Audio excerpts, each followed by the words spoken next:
حضرت نظام الدین اولیاء کے خلیفہ اکبر حضرت نصیر الدین چراغ دہلی رحمۃ اللہ علیہ سے روایت ہے کہ اجودھن کے اطراف میں ایک گاؤں تھا جس میں ایک مسلمان روغن فروش رہتا تھا۔ دیپال پور کے حاکم نے گاؤں پر حملہ کیا، مقامی باشندوں کے گھر جلا دیے گئے اور مال متاع لوٹ لیا گیا۔ روغن گر کی بیوی بے حد حسین تھی، اتفاق سے اس پر کسی فسادی کی نظر پڑ گئی اور وہ اسے مال غنیمت سمجھ کر لے گیا۔ روغن گر کو اپنی بیوی سے بہت محبت تھی، وہ اس کی تلاش میں بستی بستی پھرنے لگا لیکن اسے ڈھونڈ نہ پایا۔ اس کی حالت دیوانوں سی ہو گئی۔ کسی نے اسے مشورہ دیا، اجودھن میں بابا فرید کے پاس چلا جا، وہی تیرے درد کی دوا کر سکتے ہیں۔ حضرت بابا فرید رحمۃ اللہ علیہ کا اصول تھا کہ جب کوئی پریشان حال شخص آتا تو سب سے پہلے اس کے لیے کھانا منگواتے۔ جب خادم نے روغن گر کے سامنے کھانا لا کر رکھا تو نہایت شکستہ لہجے میں بولا، مدت ہوئی میں نے کھانا چھوڑ دیا ہے۔ بابا فرید رحمۃ اللہ علیہ کو اس کے غم کی شدت کا احساس ہوا۔ آپ نے پوچھا تو اس حالت کو کیسے پہنچا؟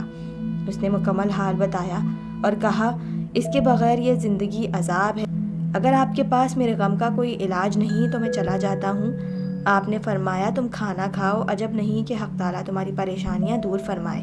اس نے آپ کے اصرار پر 2-4 لقمے حلق سے اتارے، لیکن یوں جیسے کہ وہ کانٹے نگل رہا ہو۔ کھانے کے بعد اس نے وحشت زدہ انداز میں پوچھا، اب میں کیا کروں؟ آپ رحمۃ اللہ علیہ نے اسے تسلی دی اور فرمایا کہ کچھ دن تک میرے پاس رہو۔ روغن گر مجبوراً خانقاہ کے ایک گوشے میں جا پڑا، مگر اس طرح کہ ہر گھنٹے بعد آ کر آپ رحمۃ اللہ علیہ سے فریاد کرتا کہ ابھی تک اس کی بیوی نہیں ملی۔ بابا فرید رحمۃ اللہ علیہ ہر بار خندہ پیشانی سے اسے تسلی دیتے اور پھر اپنے مریدوں سے فرماتے، دیکھو عشق کی آگ نے اس کی روح تک جلا ڈالی ہے، اگر اس کا عشق دنیاوی ہے لیکن سچا ہے۔ 2 دن گزر گئے، روغن گر مایوس ہو گیا۔ تیسرے دن ایک عجیب بات ہوئی۔ دیپال پور کے حاکم نے اپنے سپاہیوں کو حکم دیا کہ اجودھن کے منشی کو گرفتار کر کے اس کے سامنے پیش کریں۔ اگرچہ منشی بے قصور تھا لیکن کسی نے مخبری کی کہ وہ حاکم کے خلاف سازش کر رہا ہے۔ سپاہی جب اسے گرفتار کر کے لے جانے لگے تو اس نے سپاہیوں سے کہا، اگر تم لوگ مجھے چند لمحے کے لیے بابا فرید کی خانقاہ پر جانے دو تو میں تمہیں بڑی رقم انعام میں دوں گا۔ ویسے تو شاید سپاہی رضامند نہ ہوتے لیکن رقم کی لالچ میں وہ مان گئے۔ جب منشی زنجیروں میں جکڑا ہوا آپ کی خانقاہ تک پہنچا تو آپ نے پوچھا، یہ کیا معاملہ ہے؟ وہ بولا، سرکار میں بے قصور ہوں لیکن یہ لوگ مجھے گرفتار کر کے لیے جا رہے ہیں، آپ کی دعاؤں کے سوا میرا کچھ آسرا نہیں۔ آپ کچھ لمحے سوچتے رہے اور پھر آپ نے اس منشی سے پوچھا، اگر حاکم تجھ پر مہربان ہو جائے تو ہمیں کیا دو گے؟ وہ بولا، میں اپنا سارا مال اسباب آپ کی خدمت میں پیش کر دوں گا۔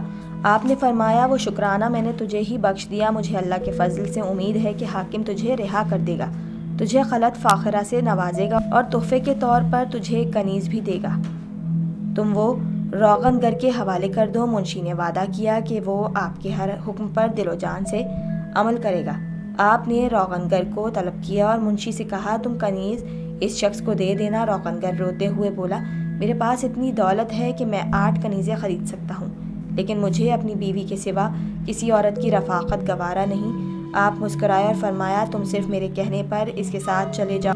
مجبوراً روغن گر منشی کے ساتھ چلا گیا۔ سپاہیوں نے منشی کو قید خانے میں بند کر دیا اور روغن گر مایوس قید خانے کے دروازے کے باہر بیٹھ گیا۔ دوسرے دن منشی کو حاکم کے سامنے پیش کیا گیا۔ حاکم سخت لہجے میں تھا، لوگوں کا خیال تھا کہ منشی کو سخت سزا ہوگی، لیکن جیسے ہی حاکم نے منشی کی طرف دیکھا بے اختیار بولا، تو سازشی نہیں ہو سکتا، لوگ جھوٹ بولتے ہیں۔ پھر سپاہیوں کو حکم دیا کہ منشی کی زنجیریں کھول دی جائیں۔ حاکم نے منشی کے لیے کرسی منگوا کر اسے اپنے قریب بٹھایا اور اس سے معذرت کی۔ پھر اس نے منشی کو قیمتی خلعت اور ایک اعلیٰ نسل کا گھوڑا بھی تحفے میں دیا۔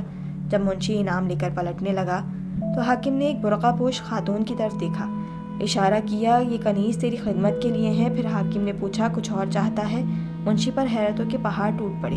وہ حاکم کی عنایت کا شکریہ ادا کر کے واپسی کی اجازت لے کر چل پڑا۔